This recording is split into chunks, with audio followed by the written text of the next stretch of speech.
On this episode of Locked On Angels, are you buying into this great start from Tyler Anderson, or are there reasons to be very cautious? We're going to tell you how you should take his early season success. Plus, the Halos are striking out a lot, and it's not just a major league level problem. So what's the reason why? And what did Rob Manfred say about Dodger ticket prices? And why did he bring up the Angels? We're going to tell you. It's time to get locked on with Mike and John, and this is Locked On Angels.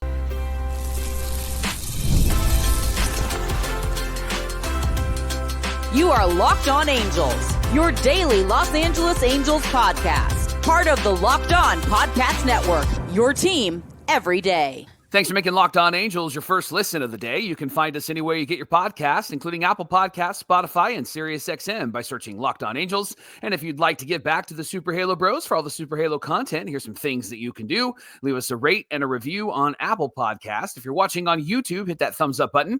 And if you're not subscribed already, please subscribe and become a Locked On Everydayer. And whether you're watching or listening, come over to YouTube, leave a comment. It's one of the best ways to get in touch with us and be a part of the conversation. And today's episode of Locked On Angels is brought to you by FanDuel. Right now, new customers can get $250 in bonus bets when your first $5 bet wins. Thanks for being here for this episode of Locked On Angels, where it's your team every day. You've got the Frisch Brothers here with you, a.k.a. the Super Halo Bros. My name is John, and that's my brother Mike. And my name is Mike, and that's my brother John. Hey, we're here 5 days a week talking Angels baseball every single weekday with you, Monday through Friday. You can count on us to be there for you. On today's show, the Halos striking out way too much, and it's not just at the major league level. So what's going on? We're going to get into that conversation. Rob Manfred said the Angels could be a solution to the high Dodger ticket prices. What? Excuse me? We'll talk about that as well. But first, Mike, with the off day yesterday, it gives us a chance to kind of reflect and look back at what's gone on so far. And the big question, are we buying into this great start from Tyler Anderson? Is he legit this year as opposed to last year? Let's talk about it. He's off to a great start, Johnny, and it's similar to what he did last year. But in 2025, 4 starts, Tyler Anderson is 2-0 with a 2.08 ERA, 21 and 2/3 innings pitched, 21 Ks, 11 hits, and 12 walks, 3 home runs, and I'm a big fan of whip, 1.06. So he's really helping himself out and not allowing too many base runners. If he's not giving up the hits, he is walking guys. If he's not walking guys, he's giving up the hits, but not at all at the same time, which is great. And John, we mentioned this on yesterday's show. Anderson's last 2 starts, 11 and 2/3 innings, 4 hits, 6 walks, 12 Ks, and no runs, which is spectacular. So, Johnny, what are the keys to Anderson's success so far this season? So far this season, the changeup and the slider have been working really well for him. He's got a 104 stuff plus on his slider and a 103 stuff plus on his change. Anytime there's a plus stat, you can expect it to mean that 100 is league average, and anything above that is a certain percentage above league average. Anything below that is a certain percentage below league average. So this means that his slider is 4% better than the league average slider, and his changeup is 3% better than the league average changeup. That might not seem like much, but here's what else he's done. He's located the ball well when he throws his pitches. Currently, currently he sits at a 95 location plus, which measures his effectiveness in hitting his spots.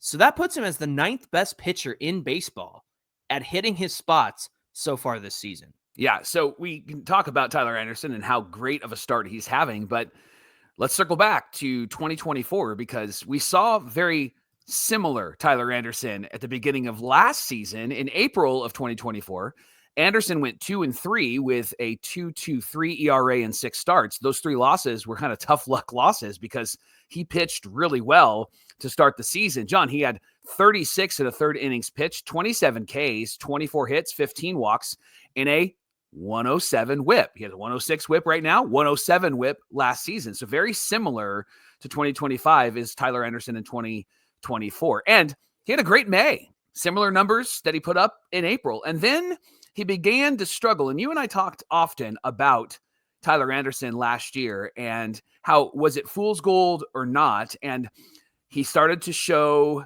some of his flaws. So when he got to June, he had a 4.15 ERA with a 1.47 whip, which is a big increase from where he was. Then July, he returned slightly to the Tyler Anderson he was in April and May. He had a 2.70 ERA. John, he had a great whip, 0.75. So 3/4 of a guy. Where's the rest of them on base? He did fantastic. But then August and September were really bad, weren't they? Yeah.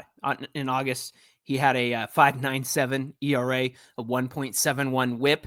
And then in September, he had a 6.35 ERA and a 1.65 walks and hits per innings pitched. His batting average against in April and May was close to 200, but then in August and September, close to 300. So the question we're asking here is, after he's had such a great start, he struggled last year. Yeah. And is that going to happen again this year? There's one major indication that kind of tells us how things are going to go. It's a stat we talk about a lot on this show. It's called FIP, Fielding Independent Pitching, that measures what a pitcher can control: the walks, hit by pitches, and home runs. So it's not like he's getting a ball put in play against him and a defense screws it up. These are all the things that measure exactly what Tyler Anderson can control in the game.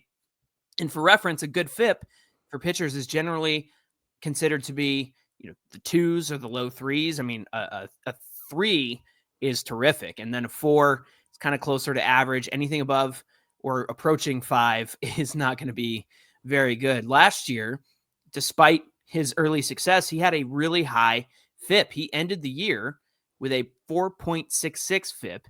And this year, Tyler Anderson holds a 4.69 FIP. So, are we buying into this? Tyler Anderson, is he good this year? Was he as good as he was last year? Well, so far, yes, but are things going to end up like they did in August and September? Mike, what are your thoughts? Well, I think we have to first acknowledge that he's been awesome, and we're not going to negotiate that. He's been awesome. But the same fear that we had last year is the fear that we have this year. And it's why we actually pushed for a Tyler Anderson trade at the deadline, because we knew the Angels were not going to be in it last year. Now, right now, they're looking okay, right? They're above 500, and so there's some excitement there. But I'm wondering, and I'm also feeling like Tyler Anderson is going to hit repeat on some of the things that he did last year. And a part of that is because of FIP, but also there seems to be a motivated Tyler Anderson out of the gate. But when he starts to pitch more, and there's, more video on him, I know he's been around for a long time, it just seems like hitters and other teams really start to adjust. It seems like they really start to figure him out. And I'm wondering if that's going to be the same story for Tyler Anderson this year. Now, I do want to caveat that conversation, John, with this point.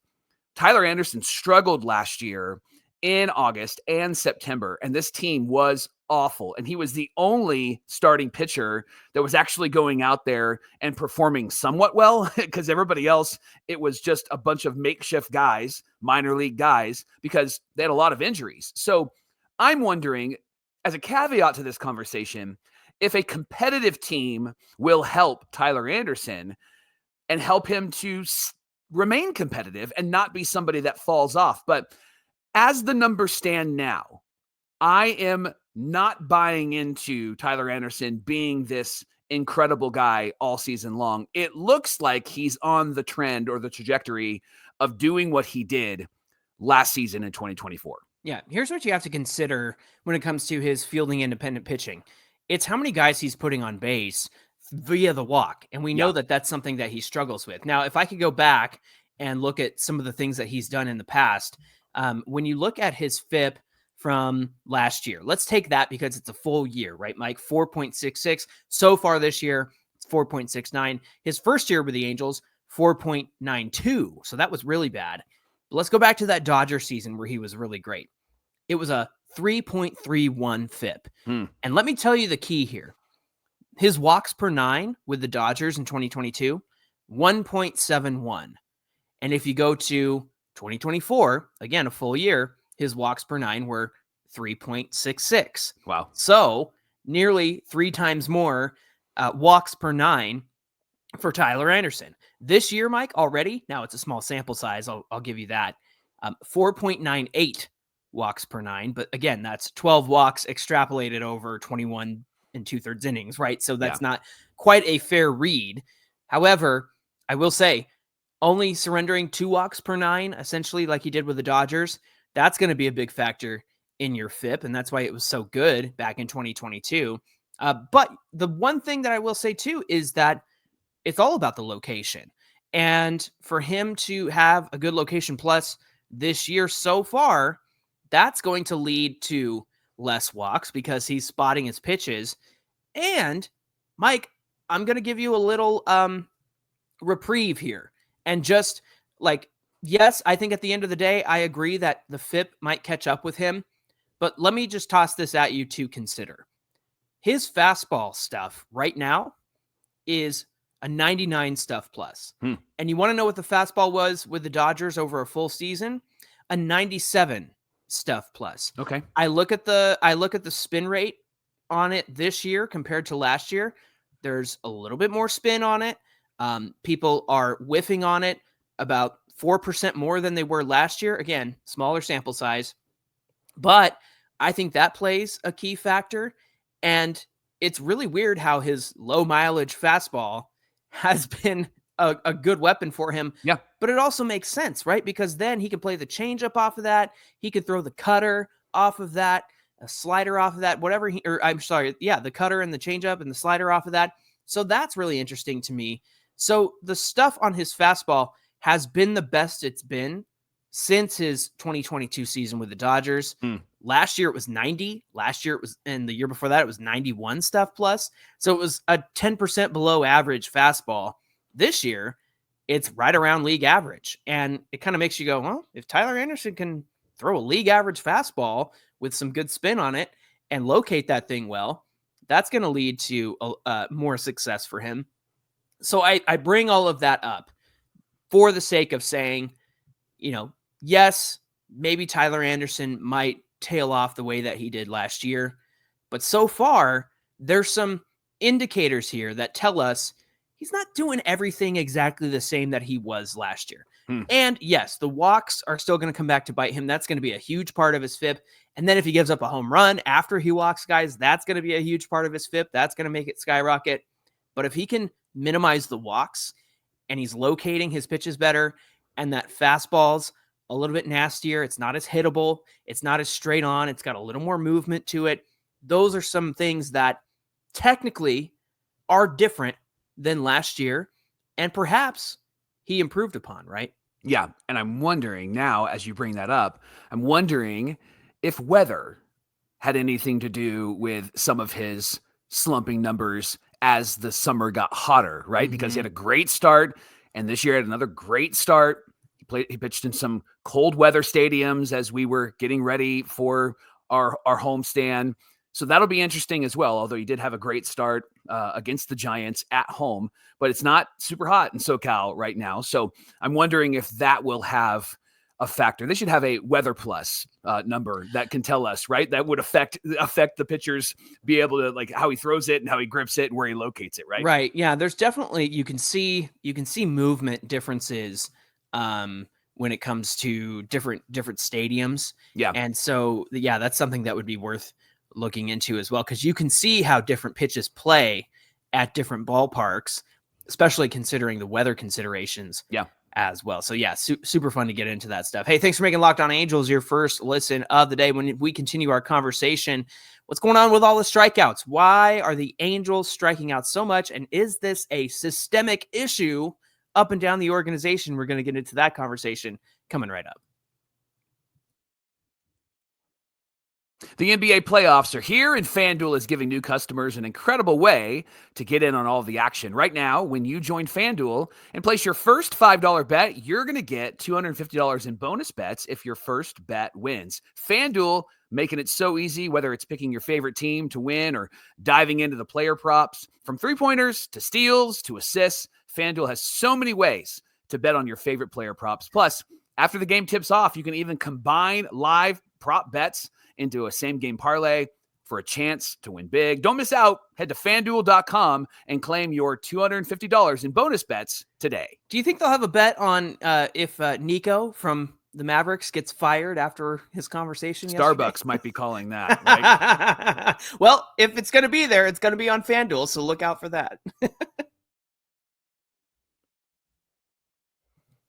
This is the Locked On Podcast Network, where it's your team every day. Thanks for making Locked On Angels your first listen of the day. Man, you've seen it. We've all seen it. The swing and miss on this team has been really bad, striking out a lot. And entering yesterday, they have a 25.6% K rate, and they are tied with the Braves with the same K rate. And fortunately, we've gotten off to a better start than the Braves, but also these strikeouts have gotten in the way of our team at key moments and crucial moments, Mike.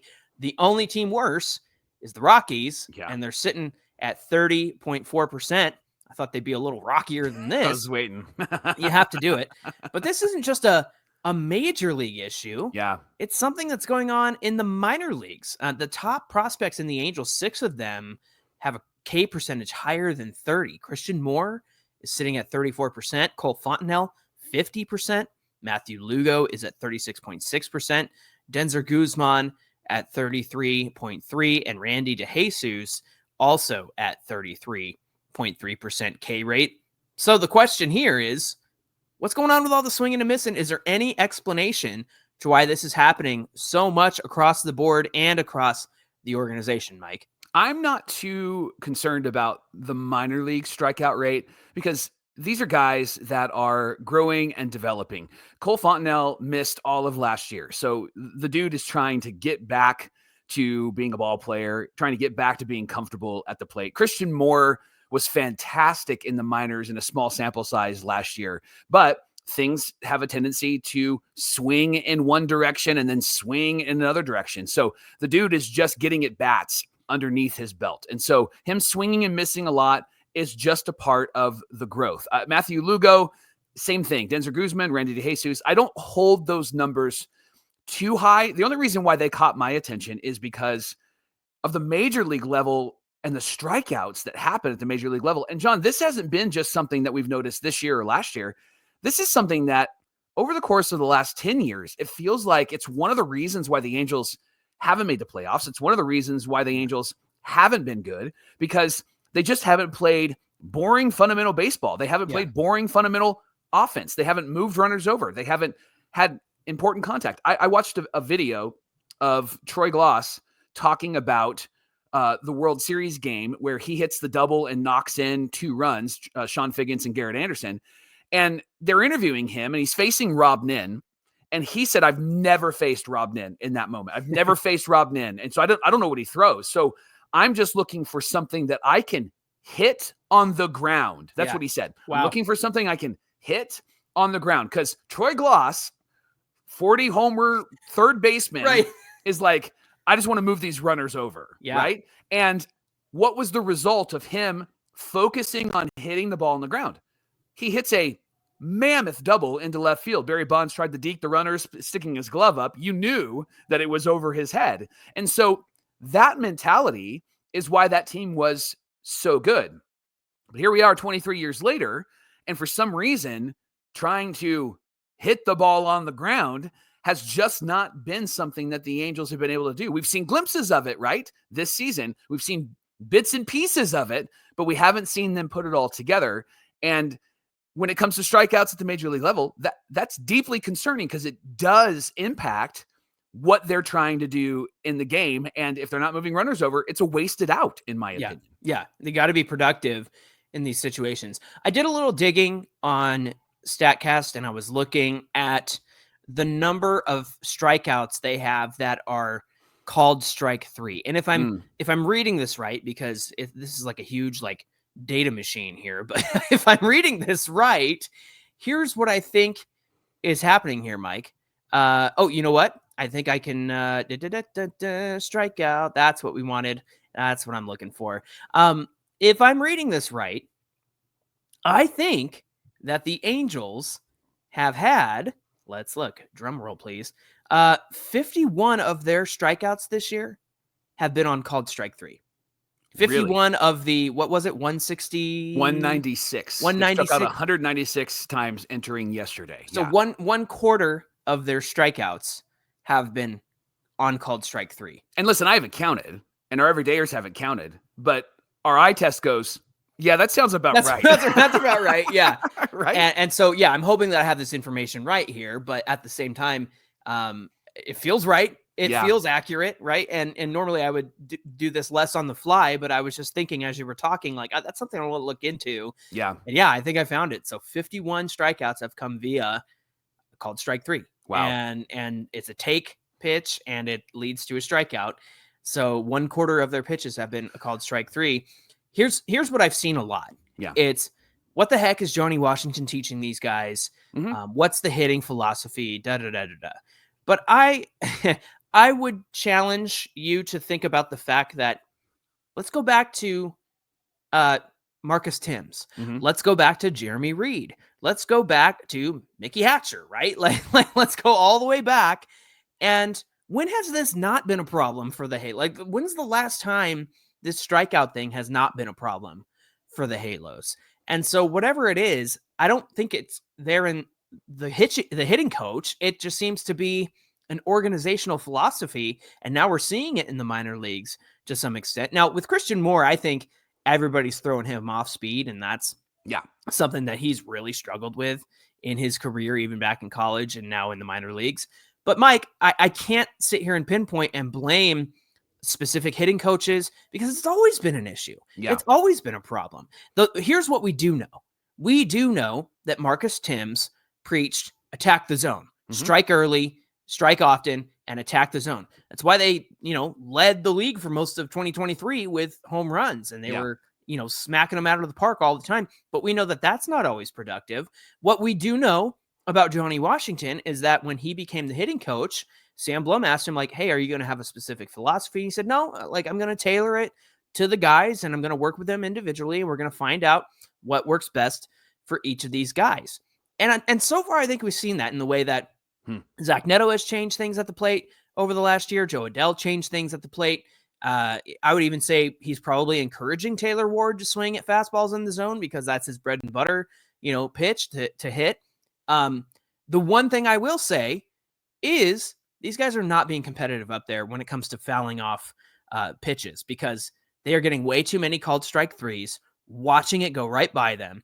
And it's stuff on the edge. It's stuff that they need to be fouling off. And so I don't know if they're afraid because they're like, I'd rather take the walk here. We really need to get somebody on base. We really have to emphasize that instead of fouling it off and believing that you fouled off strike three rather than ball four. Yeah. I think that they think if they swing and foul things off, they're going to foul off ball four and not strike three. Yeah. I see that with Nolan Shonowell a lot. I see him thinking that he's taking ball four. It's like, no, bro, that was in the zone. You watched that go right by you. So I think that has something to do with the philosophy or lack thereof, right? It seems like there is a lack of awareness of the strike zone. And I'm wondering if maybe it's just the scouting report on the umpire behind the plate and what he calls or what he doesn't call. And I know Laz Diaz has been all over the place and he was the guy calling balls and strikes on Sunday. And I know there's other guys that have been terrible. I do think they're improving as you look at umpire scorecard. There are better calls out there. And I think they've gotten rid of some of the really awful guys that would get 70 to 80% of the calls right are not in the league anymore, maybe outside of Laz Diaz. But it feels like they're trying to feel out what the strike zone is with the umpire, at least in the first few innings, which I don't think is a bad strategy. However, it feels like they're even doing that in key moments. And you can't. Like in that moment, you need anything close. And we had an everydayer say this on the show yesterday in the comments. Rex Hudler used to say, it's too close to take, right? And that's the philosophy I think that the Halos need to have. I mentioned this also on yesterday's show. Jorge Soler and Luis Rengifo each had a 10-pitch at bat in the sixth inning on Sunday, and they fouled off 7 different pitches in that at bat. That's what you want to see. Now, after 10, 12 pitches in an at bat, if you ground out, pop out, I'm going to call that a pretty successful at bat, even though it wasn't effective. Right. If you strike out, it doesn't, I don't think, benefit you, right? And the more that you are deep into an at bat, the harder the pitcher is going to have to work. And I think, and also in those moments, no matter how many pitches are thrown, you still need to have the philosophy. I'm going to hit the ball on the ground, or I'm going to try to get one into the air so I can have a sacrifice fly and score this guy. It feels like in those moments, they're not necessarily thinking about what the situation is. I remember, this is silly, but I'm going to share it. I remember when you and I played softball together, and I remember we had guys on our team that were like, "Hey, look at right field's wide open." And I remember looking at them going, I'm a right-handed batter. I'm a pole hitter. Like, how am I supposed to get it over there? Right. Yeah. But I'm playing softball. Right. Yeah. And I eventually kind of figured that out. But I think with major league hitters, they do need to be able to like know where the ball is going to go. Where are you going to hit it? And that's the thing that I haven't seen too often from these Halos in 2025.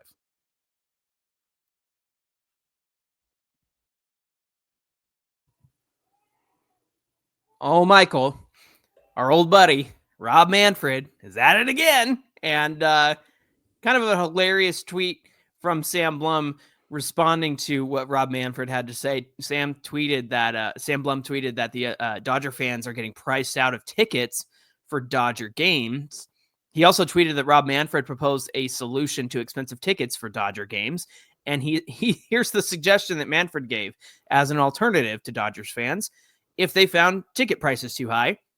Manfred said, one of the leaders in terms of thinking about affordability has been the other Los Angeles team. Now, Sam tweeted a response to this, and we'll share that first and then our response. But Sam said, I'd argue this quote lacks a lot of feel. Many people who live in LA cannot easily get to Anaheim, which is notably not in LA. There's a supply and demand factor. Fans want to see the World Series champs more than a team on an 11-year playoff drought.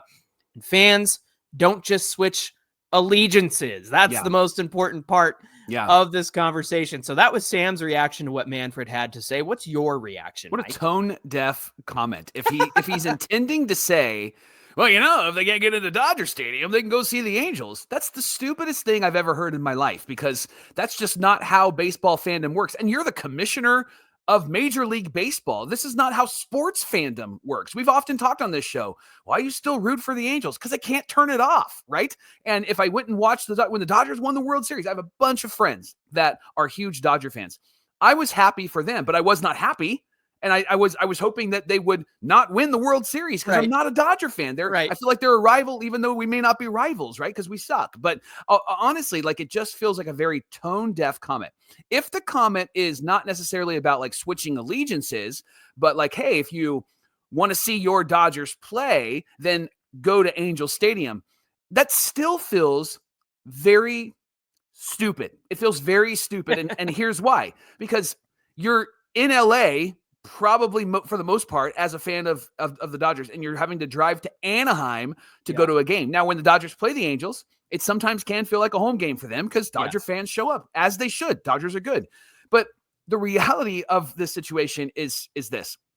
The reason why ticket prices are so expensive in Dodger Stadium and why they're affordable in Angel Stadium is because the Dodgers have spent money on players and they're winning games. Right. The Angels have spent money on a player, and that's it, and they're not winning games. Yeah. And so one team has a philosophy of building a juggernaut, and another team has a philosophy of, okay, so did we make one more dollar than we spent last year? That's the philosophy. So it just feels very tone deaf.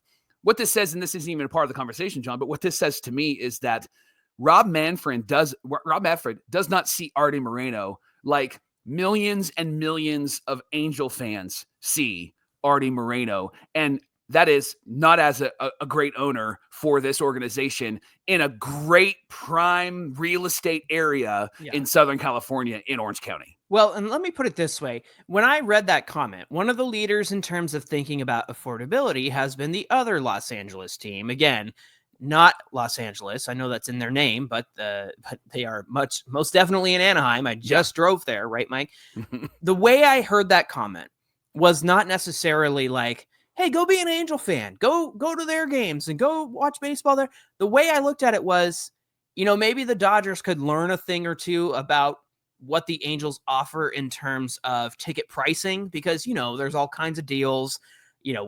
I mean, they're way out of it in August, and tickets are like, it's $1 ticket day, that kind of stuff happens because they stink at the end of the year and they fall out of contention and nobody wants to go. So they're trying to get people to the game.